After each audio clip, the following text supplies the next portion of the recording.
बिस्मिल्लाहिर्रहमानिर्रहीम। अस्सलाम वालेकुम। आज 12 अगस्त है और दिन है सोमवार का। एक बहुत बड़ी डेवलपमेंट हुई है। साबिक DGI जनरल रिटायर्ड फैज़ हमीद साहब को आर्मी तहवील में ले लिया गया है और बताया गया है कि उनका कोर्ट मार्शल किया जा रहा है। ये मामला क्या है, इस पर बात करते हैं। पहले ISPR का प्रेस रिलीज़ देख लेते हैं कि ISPR ने कहा है कि सुप्रीम कोर्ट ऑफ पाकिस्तान के अहकामात की तामील की गई है।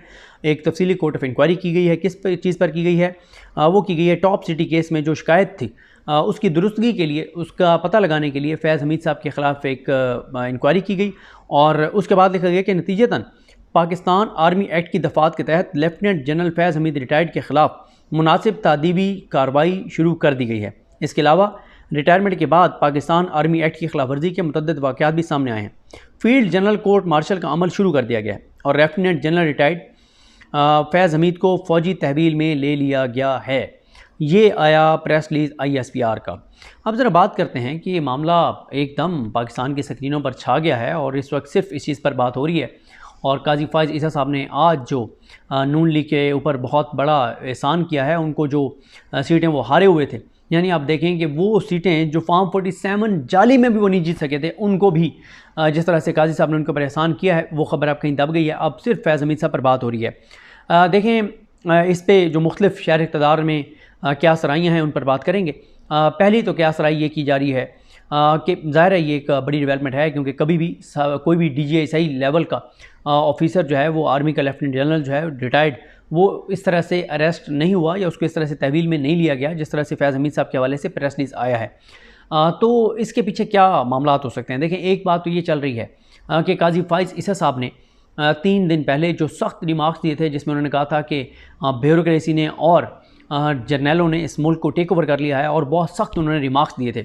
उस पर एक बात ये भी चली कि काजी फ़ाइज़ ईसा साहब अब एंटी इस्टेब्लिशमेंट हो रहे हैं। वो चीफ़ जस्टिस काजी फ़ाइज़ ईसा से काजी फ़ाइज़ ईसा की तरफ जा रहे हैं और उसकी वजूहात में से एक वजह ये बताई जा रही थी या कही जा रही थी या अंदाज़े लगाए जा रहे हैं या दावे किए जा रहे हैं या इल्ज़ाम लगाए जा रहे हैं कि क्योंकि काजी साहब को ये पता चल रहा है कि मुझे अब ये एक्सटेंशन नहीं देना चाहते, तो इसलिए काजी साहब इनकलाबी बन रहे हैं। एक इल्ज़ाम ये लग रहा है कि काजी साहब ये समझते हैं कि TLP के मामले में जो TLP ने उनको धमकी दी मुबारक सानी केस पर, उस पर हुकूमत उस तरह से रिएक्ट नहीं कर रही जिस तरह से करना चाहिए।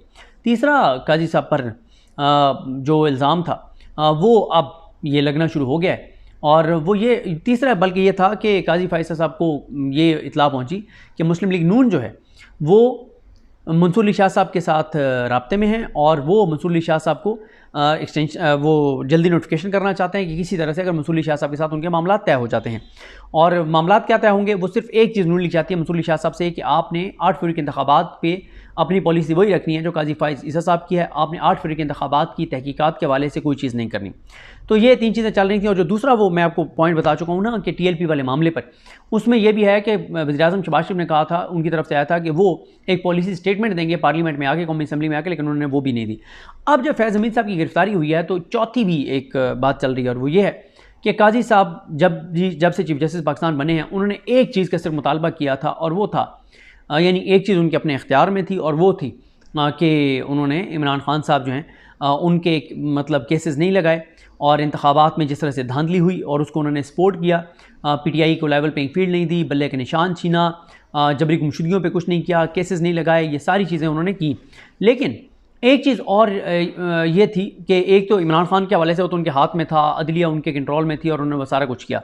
लेकिन दूसरा जो मामला था काजी साहब का, वो ये था काजी साहब का कि काजी साहब पहले दिन से, जब से वो चीफ जस्टिस पाकिस्तान बने हैं, वो जनरल फैज़ हमीद साहब को चाहते थे कि उनके ख़िलाफ़ को कार्रवाई की जाए, उनको किसी तरह से जो भी उनके साथ कुछ ना कुछ किया जाए। और आपको पता ही है कि काजी साहब ने एक फैज़ाबाद धरना केस का फ़ैसला दिया था, जिसमें फैज़ हमीद साहब का नाम उन्होंने कहा और बाद में उन्होंने अपने रेफरेंस में भी इल्ज़ामात लगाए थे। लेकिन उसमें भी काजी साहब को एक बड़ा सेटबैक हुआ था जब काजी फ़ाइज़ ईसा और शहबाज शरीफ की बनाई गई इंक्वायरी कमेटी ने जनरल फैज़ हमीद साहब को ISI को क्लीन चिट दे दी और कहा कि TLP के उस धरने के पीछे कोई ISI नहीं थी, कोई जनरल फैज़ हमीद नहीं थे। और ये बड़ा सेटबैक था काजी साहब के लिए, क्योंकि काजी साहब का पूरा नैरेटिव तबाह और बर्बाद हो गया था कि काजी साहब जो कहते रहे कि मेरे खिलाफ रेफरेंस इसलिए आया था क्योंकि मैंने फैज़ाबाद धरने का फ़ैसला दिया था, और फैज़ाबाद धरने में मैंने क्वेश्चन किया था जनरल फैज़ हमीद को, इसलिए फैज़ हमीद ने मेरे खिलाफ ये सब कुछ किया था। अब वो तो खुडे लाइन लग गया, वो तो मामला क्लियर हो गया। काजी साहब की अपनी बनाई हुई कमेटी ने काजी साहब को के इल्ज़ामात को झूठा करार दे दिया कि ये झूठ था, लग़्व था, बेबुनियाद बात थी। कि फैज़ाबाद धरने के पीछे फ़ौज थी और ISI थी। तो इसका मतलब यह है कि काजी साहब ने जिस एक चीज़ को बुनियाद बना के अपने असासे और जायदादों का हिसाब नहीं दिया था कि मैं इसलिए अपने बैरून मुल्क असासे और जायदादों का हिसाब नहीं दूंगा ज़रा आमदन से ज़ायद असासों का, क्योंकि ये फैज़ हमीद ने मेरे खिलाफ करवाया था, ISI ने मेरे खिलाफ करवाया था रेफरेंस, क्योंकि मैंने फैज़ाबाद धरने का फैसला दिया था। तो वो तो साबित हो गया कि ऐसी कोई बात नहीं थी और वो सब झूठ था, और काजी साहब को उसके बाद भी चाहिए था कि वो हिसाब देते थे, लेकिन उन्होंने नहीं दिया। अब ये कहा जा रहा है कि काजी साहब इस बात पे नाराज़ थे, नालां थे, और काजी साहब ये कहते थे कि जनाब मैंने आपसे एक ही बंदे का सर मांगा था और वो था फैज़ हमीद, मुझे नहीं दिया गया। तो उसमें ये खदशात थे कि काजी साहब दोबारा इनकलाबी बन सकते हैं और टफ़ टाइम दे सकते हैं इदारों को, हुकूमत को, नून लीग को। तो इसलिए ये शहर इक़्तिदार में एक र्यूमर है कि इसलिए फैज़ हमीद साहब को जो है वो अरेस्ट किया गया है या तहवील में लिया गया। लफ्ज़ वहाँ पे उस तरह से गिरफ़्तार नहीं लिखा गया, सिंपल लिखा गया कि मिलिट्री जो है वो फ़ौजी तहवील में लिया गया है।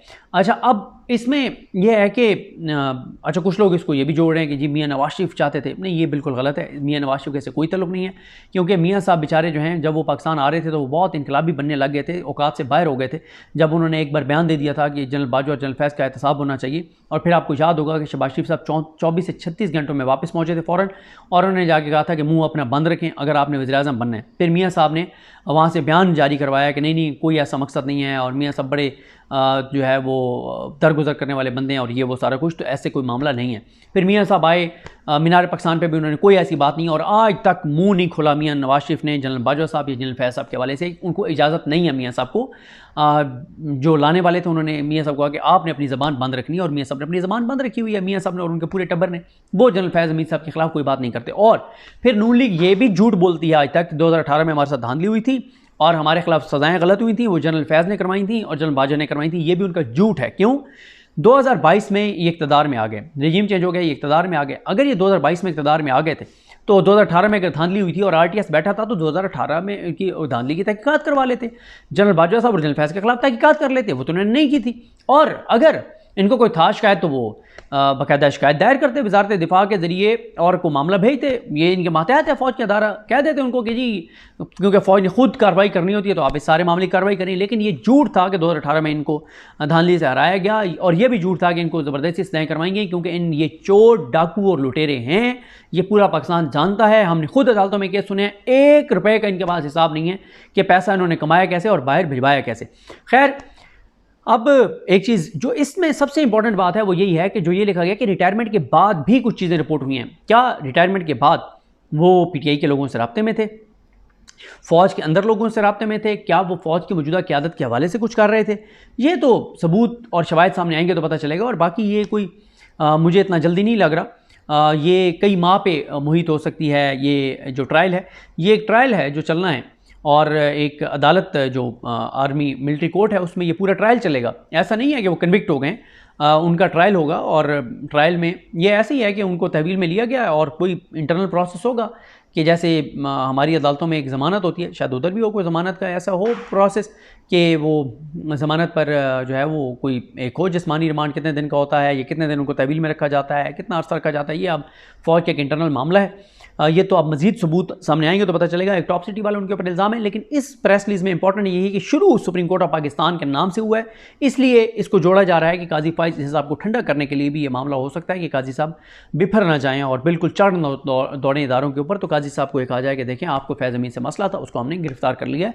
ये भी इस तरह के र्यूमर्स और इल्ज़ामात और दावे हैं। अब लेकिन ये है बहुत बड़ी डेवलपमेंट। और अगर फैज़ हमीद साहब जो हैं वो अपनी जो हलफ है उसकी उन्होंने खिलाफ वर्जी की है, और अगर उन्होंने कोई इस तरह की चीज़ें की हैं तो बिल्कुल वो चीज़ें सामने आनी चाहिए, बताना चाहिए, कौम के सामने आना चाहिए, और बिल्कुल उनका ट्रायल होना चाहिए, कानून के मुताबिक उनके खिलाफ कार्रवाई होनी चाहिए। लेकिन अभी तक सिर्फ इतना बताया गया है कि टॉप सिटी में जो एक टॉप सिटी वाला मामला और रिटायरमेंट के बाद कुछ उन्होंने जो उनका एक कानून है आर्मी का उसकी खिलाफ वर्जी की है, तो उसकी मज़ीद कोई तफसीलात सामने नहीं आई। अब टॉप सिटी वाला मामला 2017 से है, चलें 2022 तक तो फैज़ साहब थे, लेकिन 2022 में तो इमरान खान भी नहीं थे और फैज़ साहब भी नहीं थे, तो 2 साल तो तकरीबन उनकी रिटायरमेंट लिए हुए भी होने वाले हैं। तो 2 साल बाद ही क्यों टॉप सिटी वाला मामला जो है उसमें अब उनकी गिरफ्तारी डाली गई है। तो ये अब मज़ीद कोई तफसीलात सामने आएंगी तो पता चलेगा, लेकिन अभी तक सिर्फ उतना ही है जो मैंने आपको प्रेस रिलीज़ पढ़ के सुनाया है। तो कुछ लोग कहते हैं कि कोई बड़ी डेवलपमेंट नहीं है, और क्योंकि ये तहवील में ज़रूर लिया है, लेकिन अभी तो ट्रायल चलना है, लंबा अरसा चलना है, कुछ कह रहे हैं कि नहीं ये बहुत सीरियस है। यहाँ तक दावे किए जा रहे हैं कि 9 मई के पीछे वो थे, उन्होंने फ़ौज के अंदर कुछ लोगों को उकसाया, वो पीटीआई वालों के साथ राब्ते में थे और उनका बयान लेकर इमरान खान को इसमें लाया जाएगा। ये आने वाला वक्त बताएगा, लेकिन अभी तक शहर इक़्तिदार में जो बातें चल रही हैं वो मैंने आपके सामने रखी हैं। डेवलपमेंट बहुत बड़ी है, लेकिन अभी तो इस पर बहुत कवरेज भी हो रही है, ख़बरें भी चल रही हैं, प्रोग्राम भी होंगे, लेकिन कोई 1.5-2 माह बाद जाके पता चलेगा कि अगर वो कन्विक्ट होते हैं। अभी वो कन्विक्ट नहीं हुए, अभी सिर्फ ये है कि इंक्वायरी में उनको इंक्वायरी में जो ये बात सामने आई कि बिल्कुल ये इनका ट्रायल होना चाहिए। अब ट्रायल होगा, ट्रायल में चीज़ें साबित होती हैं नहीं होती, ये कहना कबल अज़ वक्त है। और मैंने आपको बता दिया कि इसमें कई माह भी लग सकते हैं। तो बहरहाल अभी तो हाइप इसकी बहुत ज़्यादा बात हो रही है, देखते हैं। मुझे अपनी दुआ में याद रखें। लकड़ी हम सबका हामी नासरो। अल्लाह हाफ़िज़।